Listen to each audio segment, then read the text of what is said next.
பாருங்க பாருங்க சக்கையெல்லாம் வாரம் விட்டுட்டு கட்டியா ஊற்றி குளிக்க வச்சிடலாம். சரிம்மா. ஹாய் ஃப்ரெண்ட்ஸ், இப்போ நம்ம என்ன பண்ண போகிறோம் பார்த்தீங்கன்னா, நம்ம வந்து பண்ருட்டி போனோம் இல்லையா, ஆமாம். 1/2 கிலோ பச்சை மிளகாய் இருந்தேன் ஃப்ரெண்ட்ஸ். நான் கில்லுக்கு அப்படிலாம் போனேன். அந்த பச்சை மிளகாய் நான் கவனிக்கவே இல்லை. ஒரு வாரம் ஆயிடுத்த பாப்பா. ஆயிடுச்சு, 1 வாரம் ஆயிடுச்சு. அப்படி பிரிச்சு கவரில் முடிச்சு போட்டு வச்சுருந்தேன் ஃப்ரெண்ட்ஸ். நல்லாவே இருக்குது. நம்ம வந்து இப்போ ஊறுகாய் போடலான்னு தான் எடுத்து வச்சுருந்தேங்க பாருங்க. நல்லா இருக்குதா? வந்து மோர் மிளகா போடலான்னு பார்த்தா தயிருக்கு போடல. நான் பால் மட்டும் அந்த டீ மட்டும் போட்டு குடி தயிர் பால்ல ட்ரை பண்ணல. திரும்பி வந்து அதெல்லாம் பண்ணணும் தான். எனக்கு வெயில் காலம் ஆயிடுது இல்லையா, இப்போ மோரில் அந்த தயிர் வந்து தொய் வைக்க ஆரம்பிக்கணுமே. புளி மிளகாத்தூள் தான், புளி போட்டு தான் ஊற வைக்க போகிறோம். வெயில் ஆகி போச்சு இல்லையா, அதுக்கு வந்து பழையது நம்ம அதிகமாக வச்சு சாப்பிடணும். எனக்கு நம்ம சுட செஞ்சு சாப்பிட மாட்டோம். வெயில் ஆனாலே நாங்கள் வந்து பழையது கூழெல்லாம் சாப்பிடுவோம் இல்லையா, அதுக்கு தொட்டுக்கு சூப்பராக இருக்கும்போது தான் இந்த பச்சை மிளகா ஊறுகாய். இப்போ வந்து என்ன பண்ண போறீங்க? இப்போ அந்த பச்சை மிளகாவை ஊறுகாய் தான் ஃப்ரெண்ட்ஸ் எல்லாம் போட போகிறேன். ஊறுகாவா? ஆமாம், புளி போட்டு ஊறுகாய் போட போகிறேன். மோர் மிளகா போடல. ஏன்னா நம்மளுக்கு பழையதுக்கு கூழுக்கு இதெல்லாம் அதிகமாக நம்ம சாப்பிடுவோமே. போடலாமா? என் கூட பச்சை மிளகாய் வந்து 10 பொண்ணு சாப்பிட்டுருக்கேன். ஏன் தெரியுமா நான் தண்ணியில் போடுறேன்? அங்கே சாக்கில் கட்டிருந்து கொட்டி விற்கிறாங்க இல்லையா, சுத்தம் பண்ணி வைக்க மாட்டேன். நம்ம வந்து கழுவிட்டே போட்டுக்கலாம். புளி இன்னும் ஊற வச்சு வந்துக்கிறேன். கரைச்சி இதில் சேர்த்துக்கலாம். கொத்தை போட்டு விட்டுட்டு அதுக்கப்புறம் சேர்க்கணும். இப்போ இந்த மிளகா வந்து பொத்த போடணுமா? ரோஸ்ட் பண்ணி விடணும். இப்போ காம்போட இருக்கட்டுங்க. இங்கே ஒன்று போட்டுடணும். அப்போ தான் புளி நல்லா இறங்குமே. அழகாக போட்டு விட்டுணும். சரி வச்சுலாம்.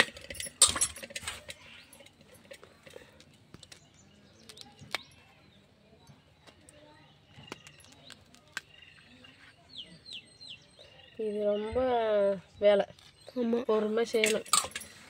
எல்லாத்துக்கும் ஒன்று விடாத மாரி கோல்ஸ் போட்டு விட்டணும். இது ஒரு மிளகா கூட தவறாத மாரி இப்போ சந்து பண்ணி விட்டணும். குத்தி பச்சை மிளகா பொத்த பண்ணி விட்டுறேன். அப்போ தான் புளி சாரெலாம் போய் இறங்குமே. நீங்கள் அங்கே பொத்த பண்ணுறதுக்கு உங்கள் ஃபேஸ் ரியாக்ஷன் வேறு வந்து மாறுது. ஏன்னு பார்த்தீங்கன்னா டைட்டாக இருக்கிற மாதிரி தருது. இது அந்த ஊசி இருந்ததுன்னா அழகாக போடலாம். சரிம்மா. சரி, இப்போ எல்லா மிளகா வந்து பொத்த போட்டு வந்து பார்க்கலாம். இங்கே பாருங்க, எல்லாம் சந்து பண்ணி விட்டாச்சா. எல்லாமே மிளகா குத்தி விட்டுட்டேன். இங்கே அதுக்கு தேவையில்ல உப்பு கொஞ்சம் போட்டுக்கிறேன். நாமளே இல்லை நேரத்தில் நீ ஒரு நாளைக்கு அது செய்யணும். இந்த மாதிரி வேலை நீங்கள் தான் பொறுப்பாக செய்வீங்க. எடுத்துக்கிறேன் பாரு. இதை கரைச்சி இதில் கொஞ்சம் ஊற்றிக்கலாம். சரிம்மா. அம்மா, இப்போ இந்த மிளகா வந்து ரெடி பண்ணி வச்சுட்டு அடுத்தது என்ன வேலை உங்களுக்கு? மிளகா ரெடி பண்ணி வச்சுட்டு குழம்பு கிள்ளி போட்டு சாம்பார் வச்சாச்சு, சோறு வச்சாச்சு ஃப்ரெண்ட்ஸ். தொட்டுக்கிறதுக்கு எதுவும் இல்லை. நம்ம வீட்லேயே வந்து மணத்தக்காளி செடி கீரை வந்து நிறைய இருக்குது.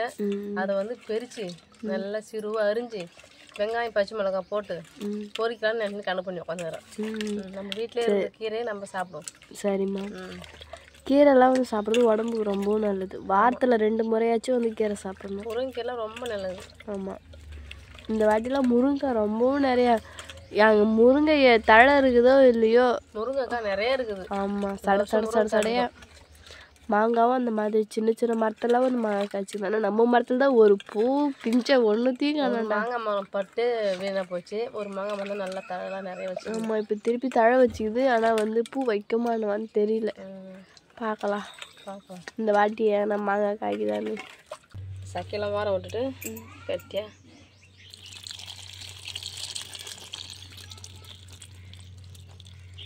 ஊற்றி குளிக்க வச்சிடலாம். சரிம்மா. கீரை பெருக்க ஆரம்பிச்சிட்டிங்களா? பச்சுன்னு சூப்பராக இருக்குது. சூப்பராங்க. அது பக்கத்துலேயே வந்து பச்சை மிளகா செடி இருக்குது. வானம் பார்த்த மிளகான்னு சொல்லுவோம் இல்லையா, இருந்தது. அது இப்போ இல்லை, இருக்குது எனக்கு தெரில. இதுதான் பெருச்சு அழகாக சிறுவாஞ்சு பொரிக்கிறோம். சரிம்மா. ஃப்ரெண்ட்ஸ், யாராருக்கெல்லாம் பச்சை மிளகா ஊறுகாய் பிடிக்கும் சொல்லிட்டு கமெண்ட் பண்ண நானும் தெரிஞ்சுக்கிறேன். எங்களுக்கு ரொம்ப பிடிக்கும். வந்து மோர் மிளகா போட்டாலும் பிடிக்கும் ரொம்ப. அதுமாதிரி புளியில் போட்டாலும் ரொம்ப பிடிக்கும். அதுதான் ஃப்ரெண்ட்ஸ், இந்த வீடியோ பிடிச்சிருந்தா லைக் பண்ணுங்கள், ஷேர் பண்ணுங்கள், கமெண்ட் பண்ண மறக்காது. கிராமத்து பொண்ணு சார் யூடியூப் சப்ஸ்கிரைப் பண்ணுங்கள். நெக்ஸ்ட் ஒரு சூப்பரான மீட் பண்ணலாம். இப்போ வந்து போயிட்டு டாடா பாய்.